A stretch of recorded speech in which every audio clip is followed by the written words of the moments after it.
The galaxy had forgotten what fear truly meant.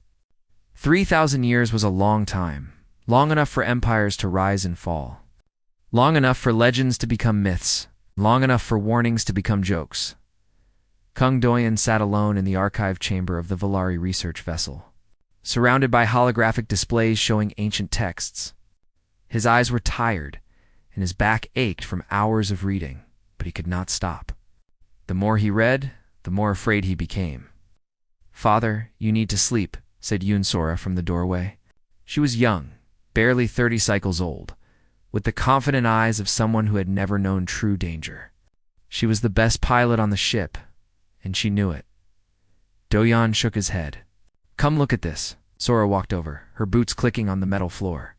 She looked at the display her father was pointing at. It showed a planet, or what was left of one. The surface was black and cracked, like burnt wood. Nothing lived there anymore.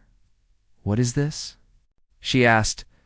"The Keth homeworld," Doyan said quietly. "They were a powerful species, 2,800 years ago. They ruled 60 star systems. They had millions of soldiers and thousands of warships." Sora shrugged. "I have never heard of them, that is the point." Doyen touched the display, and it changed to show a recording. An alien appeared, tall and thin, with 4 arms and skin like blue leather. The alien looked terrified. "This is Ambassador Kethanar," Doyen explained. "This is his final message to the galaxy." The alien began to speak, and the translator turned his words into sounds they could understand. "We thought ourselves mighty. We had conquered 60 systems. Our fleet was the largest in our region of space. When we found human colony ships passing through our territory, we attacked them. We thought they would be easy prey." The alien paused, and his 4 hands were shaking. "We were wrong. Within 1 rotation of our sun, our homeworld burned. Our fleet was gone. Our people were scattered across the stars, begging for shelter. I send this message as warning. Let the humans sleep. For all our sakes, let them sleep." The recording ended. Sora was quiet for a moment, then she laughed softly. "Father, this is ancient history. The humans have been hiding in their little system for 3,000 years. They are clearly not the monsters from these old stories. They're probably barely surviving on their dying world." "The Keth thought the same thing," Doyan said. "So did the Nexer, and the Threll, and a dozen other species that no longer exist." Sora put her hand on her father's shoulder. "Times have changed. The Valari Collective is the greatest power in the galaxy now. We have technology the ancients could not dream of. Even if the humans were once powerful, they have been alone for 3,000 years. They have nothing." Doyan wanted to argue, but he knew it was pointless. The young always thought they knew better than the old. He had been the same way once. 2 weeks later, Doyen stood before the Valari High Council on their capital world. The chamber was vast, filled with hundreds of council members, their gray skin shining under the bright lights. At the center sat Admiral Thress, the commander of the Valari military. He was large for a Valari, with cold eyes and a permanent expression of contempt. "You waste our time with children's stories," Thress said, his voice echoing through the chamber. "We have found vast mineral deposits in the human system's asteroid belt. Resources that could fuel our expansion for centuries. And you want us to stay away because of some ancient warnings?" Doyon tried to keep his voice steady. "Admiral, I have spent my entire life studying human history. Every species that attacked them was destroyed. Every single one. The warnings are not children's stories. They are obituaries." Thress laughed, and many in the council laughed with him. "The humans have not left their system in 3,000 years. They have no fleet. They send no signals. They trade with no one. They are ghosts, historian. And ghosts cannot hurt us." "Perhaps they are ghosts," Doyen said. "Or perhaps they are sleeping. And perhaps we should not wake them." The council voted. The decision was almost unanimous. The mining expedition would proceed, backed by a military escort of 300 warships. It was the largest fleet the Valari had ever assembled. Doyan watched from the observation deck as the fleet departed. 300 ships, each one bristling with weapons, each one crewed by soldiers who had never known defeat. They looked invincible. Sora found him there, staring at the stars. "I am going with them," she said. "As a pilot for the lead scout squadron." Doyen felt his heart grow cold. "Sora, please.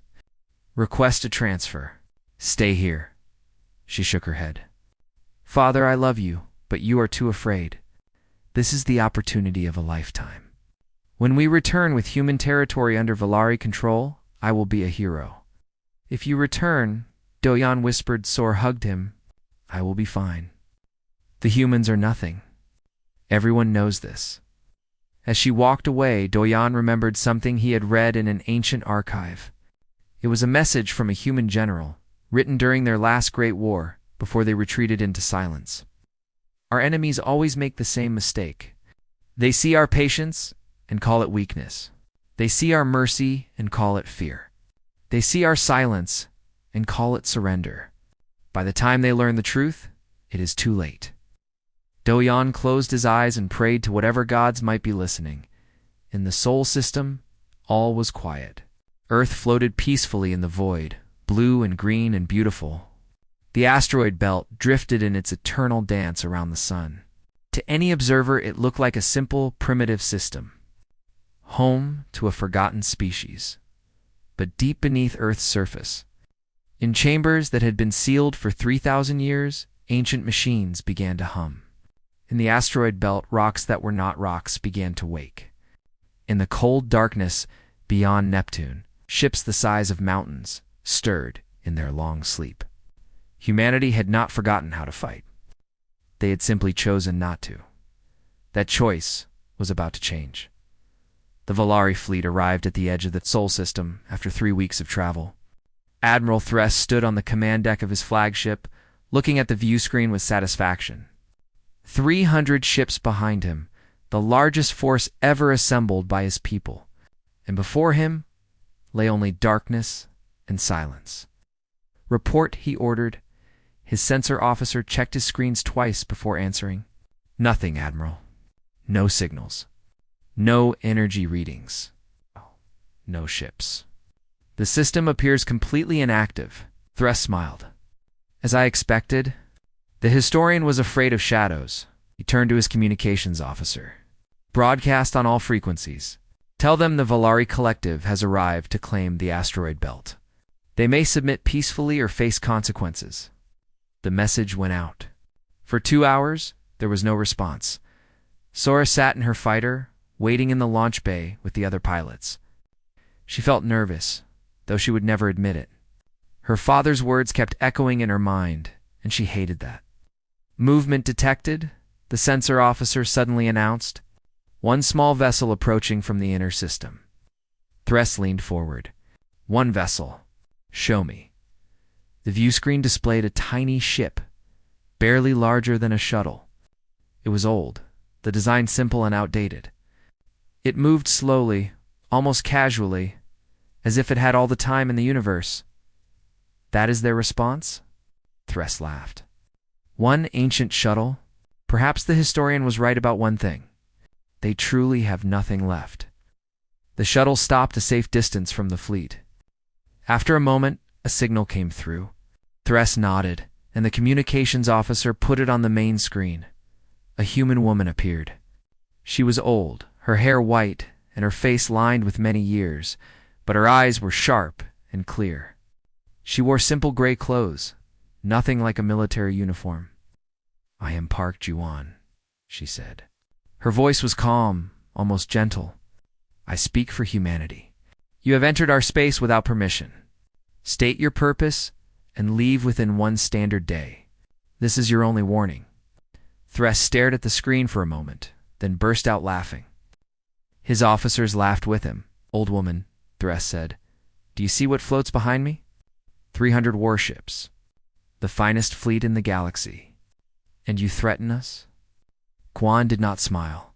"I do not threaten. I inform. There is a difference." "We are here to claim the asteroid belt," Thress declared. "The resources there are now property of the Valari Collective. Your people will accept our protection and our authority, or you will face the consequences." "I see." Juan was quiet for a moment. May I show you something, Admiral?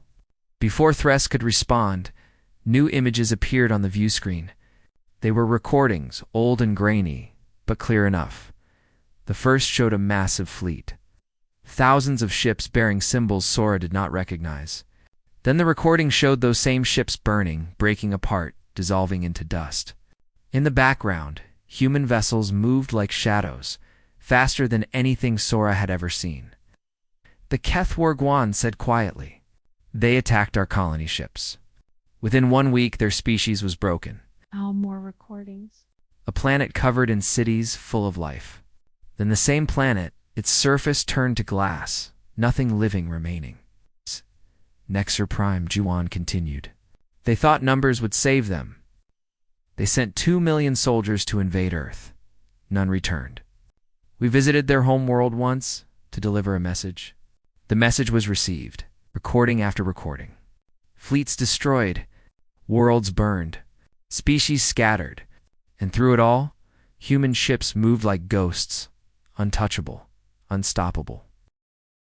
We did not hide because we were weak, Giwan said. We hid because we were tired of killing.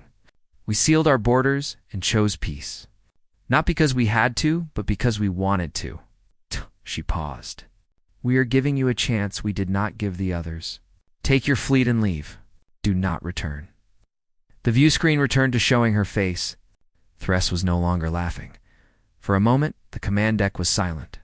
Some officers looked uncertain. But Thress had been a commander for 40 years. He had never retreated. He had never shown weakness. He would not start now. Pretty pictures, he said finally. Ancient history. Things change, old woman. Perhaps your ancestors were powerful. But you are relics hiding in your little system, telling stories of past glory while the galaxy moved on without you. He straightened in his command chair. You have 1 hour to surrender, or I will show you what modern warfare looks like. Jiwan looked at him for a long moment. Then she nodded, slowly, as if she had expected this. So be it, she said quietly. Remember that you chose this. The transmission ended. On Earth, in a room deep underground, a young man named Han Taiho watched the exchange on a view screen. Beside him stood military officers, scientists, and political leaders. They had all watched in silence. Grandmother, Taiho whispered.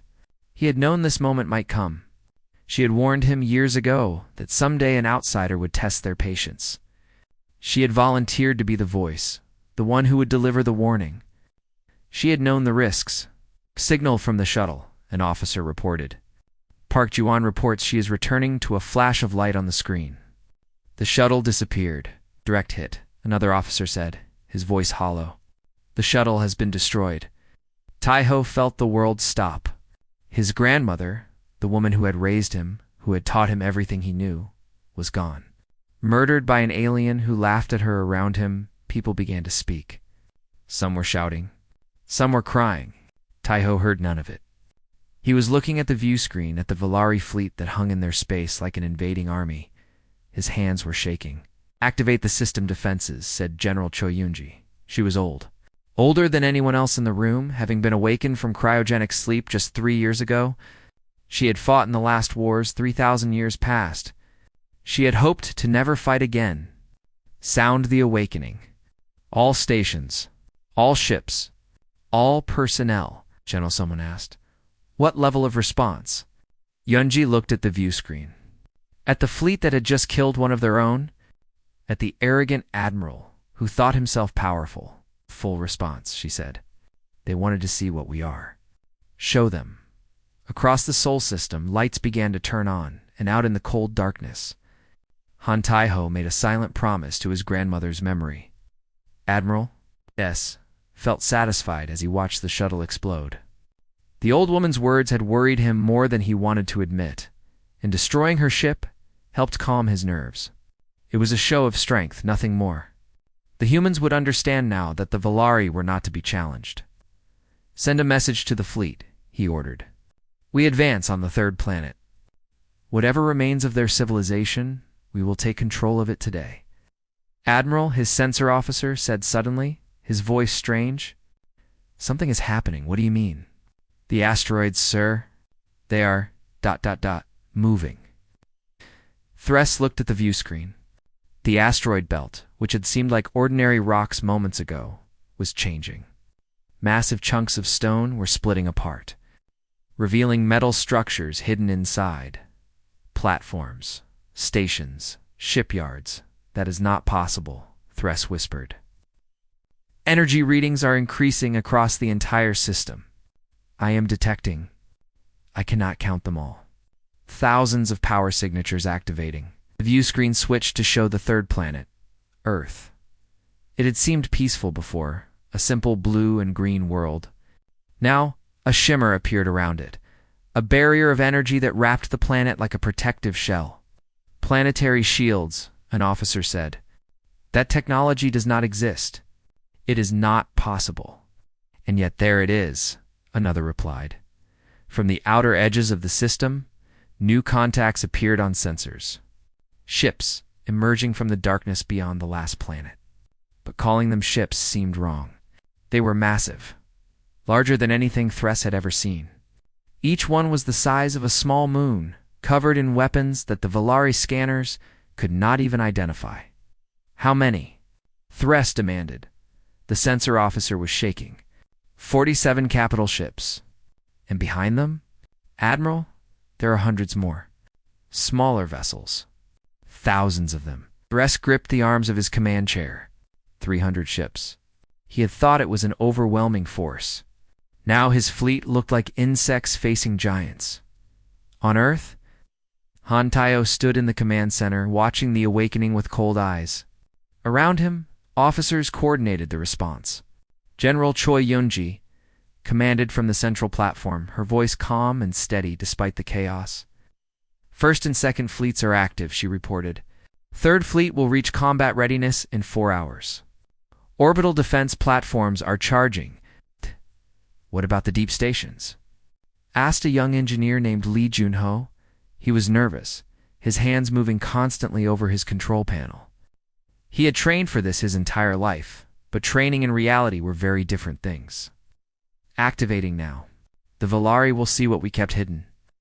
Taiho watched the tactical display. The Volari fleet had stopped advancing. They were finally afraid. What are your orders, General? Someone asked. Yunji looked at Taiho. The young man had said nothing since his grandmother's death. His face was like stone, but she could see the pain behind his eyes. The decision is not mine alone, she said. Taiho, you are Park Ji-won's heir. She was the voice of humanity. Now that voice passes to you? Taiho was silent for a long moment. When he spoke, his voice was steady. My grandmother gave them a chance. They answered with murder. But she also taught me that revenge is a poison. He paused. We will give them one more chance to leave. If they refuse, we will do what we must. Yunji nodded. She had expected this. The boy was his grandmother's student, after all. Broadcast to the galaxy, she ordered. All frequencies. Let everyone hear. Technician opened the channel, and Taiho stepped forward. Across 1,000 worlds, beings of every species stopped to listen. This is Han Taiho, speaking for humanity. The Volari Collective has committed an act of war against our people. They were offered peace. They were given warning. They responded with murder. He paused, letting the words sink in. To the Volari fleet in our system, you have 30 standard days to surrender unconditionally and present those responsible for this attack. If you do not, we will come to your homeworld, and we will finish what you started. Another pause. To the rest of the galaxy, we remember the old warnings. We wrote many of them ourselves. We do not wish to add new ones, but we will if we must. The transmission ended. In his command chair, Admiral Thress was sweating. The human ships were surrounding his fleet now, moving at speeds his vessels could not match. His sensors showed weapons charging on every platform, every station, every ship. Orders, Admiral? His first officer asked. Thress tried to think. Retreat was impossible. The human ships had already blocked every escape route. Surrender was unthinkable. He had never surrendered in his life. Attack, he said. All ships, full attack. We will break through their lines, and the first human weapon fired. It was not like anything Thress had ever seen. There was no beam, no projectile, just a wave of energy that washed over his lead ships. Where it passed, systems failed. Weapons went dead. Engines stopped. Life support continued, but nothing else worked. In 11 minutes, it was over. 300 Volari warships floated dead in space, not destroyed, not damaged, simply stopped, like toys with their power removed. Thress sat in his command chair, surrounded by darkness, listening to the silence. A human shuttle approached his ship. When the airlock opened, a team of human soldiers entered. They moved with perfect discipline, securing the deck in moments. Behind them came a young woman in a simple uniform. She looked around the dead command deck with an expression of tired disappointment. I am Commander Yoon Minji, she said. You are all prisoners of humanity. You will be given shuttles and allowed to return to your homeworld. You will deliver a message to your leaders. Thress found his voice. What message? Minji looked at him. Tell them what you saw. Tell them we were merciful. Tell them this mercy will not be repeated. She turned and walked away, as Vellery officers were led to shuttles. As the defeated fleet began its long journey home, Hantayo stood on Earth and watched the stars. His grandmother was dead. Nothing would change that. But the war was just beginning. The galaxy had not known fear for 3,000 years. Now it remembered. News of the Volari defeat spread like fire. 300 warships, the pride of the collective, disabled in 11 minutes. The crews had been sent home unharmed, carrying stories of human ships that moved like lightning and weapons that killed technology without touching flesh. On the Volari homeworld, the government fractured. Half of the council demanded immediate surrender, complete acceptance of human terms. Admiral Thress and his supporters would be handed over, and the collective would beg for forgiveness. The other half refused. They insisted the humans were bluffing, that one. Victory did not mean they could project power across the galaxy. Civil unrest spread through Volari cities. Some citizens demanded peace at any cost. Others rioted, calling surrender a betrayal of their species, and watching from 1,000 different worlds. The rest of the galaxy held its breath. In the Sol system, humanity prepared for the next phase. The 30-day deadline had been given, and with each passing day, the tension grew.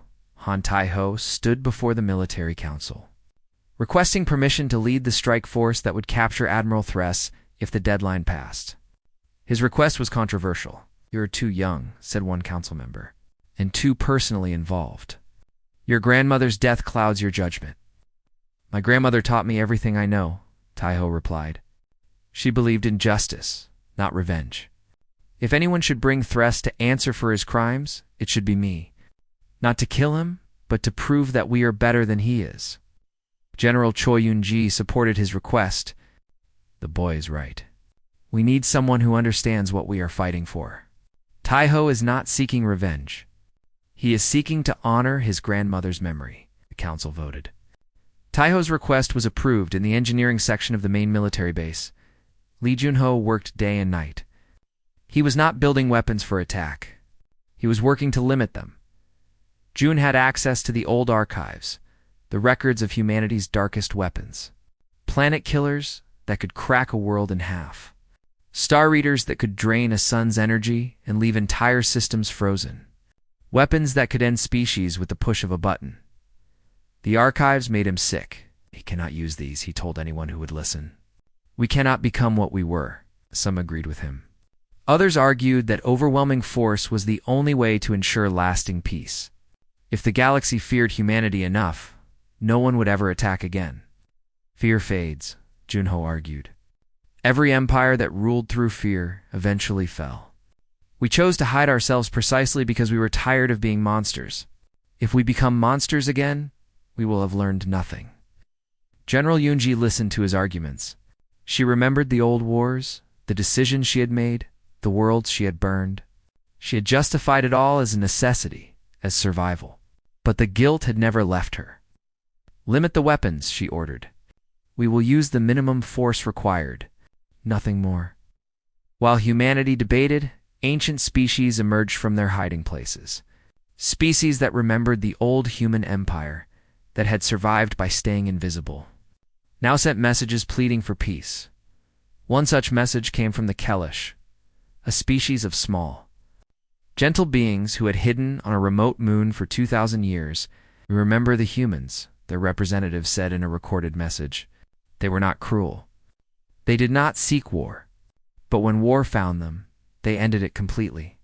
Please, both sides, find peace before there is nothing left." Kang Doyan, watching from his research vessel, felt a strange mix of vindication and sorrow. He had warned them. No one had listened. His daughter Sora had been aboard one of the disabled ships.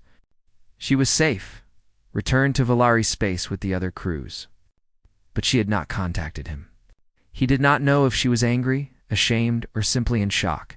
The 25th day arrived. The Valari government still had not responded. On Earth, Taiho reviewed the mission plans with his team.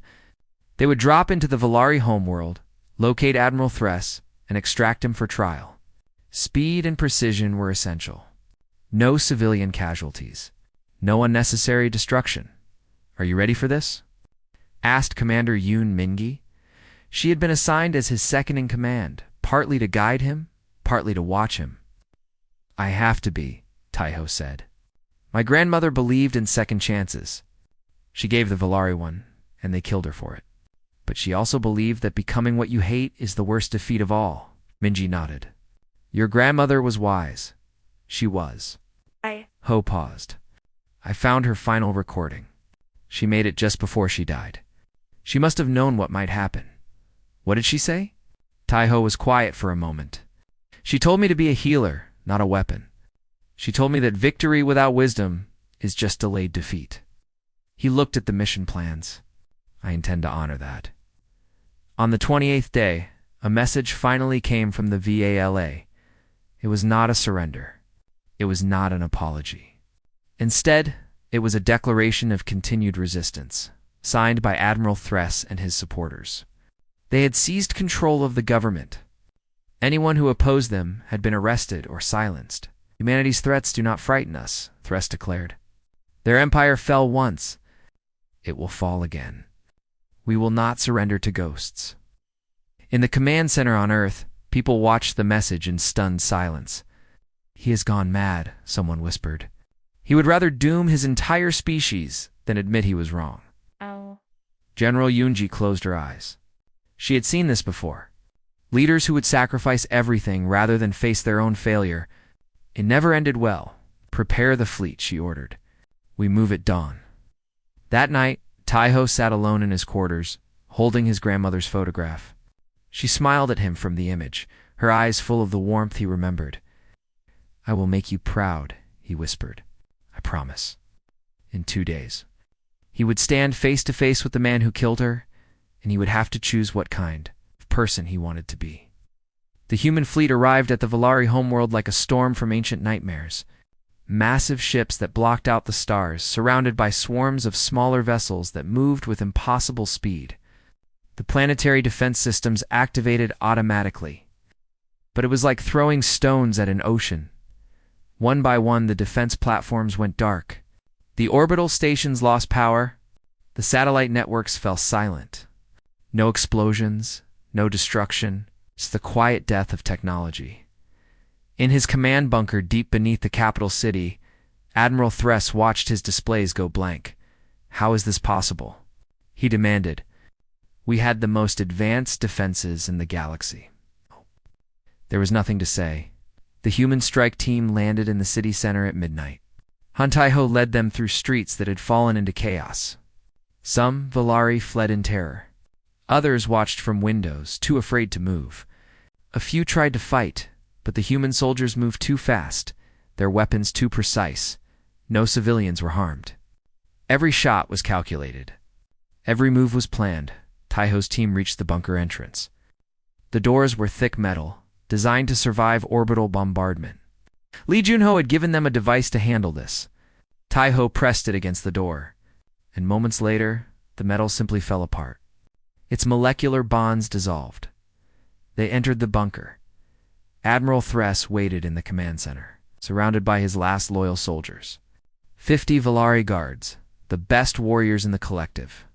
Armed with the finest weapons available, the firefight lasted 30 seconds. When it was over, Thress stood alone, his guards unconscious on the floor around him. Not dead, Taiho noted. The human weapons had been set to stun. Taisha's held a small device in his hand. A dead man's switch. Come closer and I destroy this entire complex, he said. There are thousands of Valari civilians in the shelters above us. I will kill them all before I let you take me. Taiho's soldiers raised their weapons, but he waved them down. He stepped forward, alone, till he stood face to face with the admiral who had killed his grandmother. Thress looked smaller in person, older, frightened. You murdered her, Taiho said quietly. She came to you with peace, and you killed her. I did what was necessary, Thress replied. Your people were weak, hiding. You needed to be reminded of your place in the galaxy. Our place. Taiho almost laughed. You still do not understand. We hid because we were tired of killing. We sealed ourselves away because we had destroyed too many species, burned too many worlds. We wanted to heal. He paused. My grandmother believed that you could be better, that your species deserved a chance.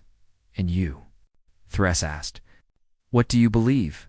Taiho was silent for a long moment. His grandmother's words echoed in his mind. Victory without wisdom is just delayed defeat. Slowly, he lowered his weapon. I believe you are afraid, Taiho said. I believe you attacked us because you could not stand the idea that something greater than you existed. I believe you killed my grandmother because you did not have the courage to listen to her. His voice grew softer. And I believe that if I kill you now, I become exactly what she feared. A weapon. A monster. He shook his head. I will not give you that power over me. He held out his empty hand. Put down the switch, Admiral. Face judgment. Not from me, but from why? Our own people. Let them decide what you deserve. Thress stared at him. His hand shook. You could destroy our entire species, he whispered. Why do you not? Because that is not who we choose to be. For a long moment, nothing moved. Then, slowly Thress lowered the switch.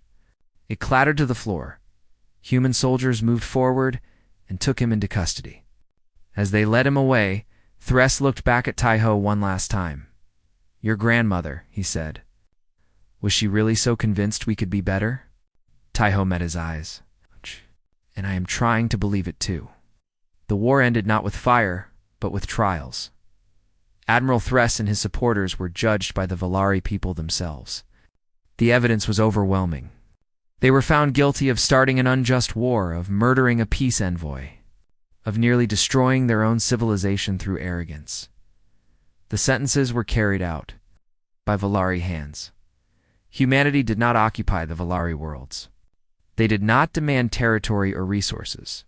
They asked only for acknowledgement of what had happened, for reparations to be paid over time, and for a promise that such aggression would never happen again. General Choi Yunji requested permission to remain in Valari space, not as a conqueror, but as a helper. She led humanitarian missions, rebuilding cities that had been damaged in the chaos of the civil conflict. I spent my first life destroying, she told her officers. Let me spend this one building. Lee Junho returned to Earth and presented his proposal to the Council. The worst weapons, the planet killers and star readers, would be dismantled, destroyed. Some argued against it, saying humanity needed deterrence, but in the end, the Council agreed. Some things are too dangerous to exist, Junho said, even for us.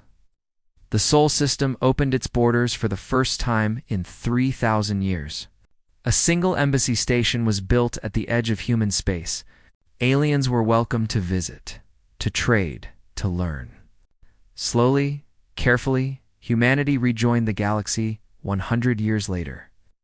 A young Valari girl visited a memorial on her homeworld. It stood in the capital city, a simple structure of white stone. The memorial honored those who had died in the brief war and celebrated the unexpected mercy that had followed. Her teacher, an elderly Valari who remembered the conflict, pointed to an inscription carved into the stone. "This is humanity's message to us," the teacher said. "Read it." The girl leaned forward and read the words aloud. "They warned you, never rouse humanity. We offer a different warning. Never become what you hate. Never let fear make you cruel. Never mistake silence for weakness or mercy for surrender.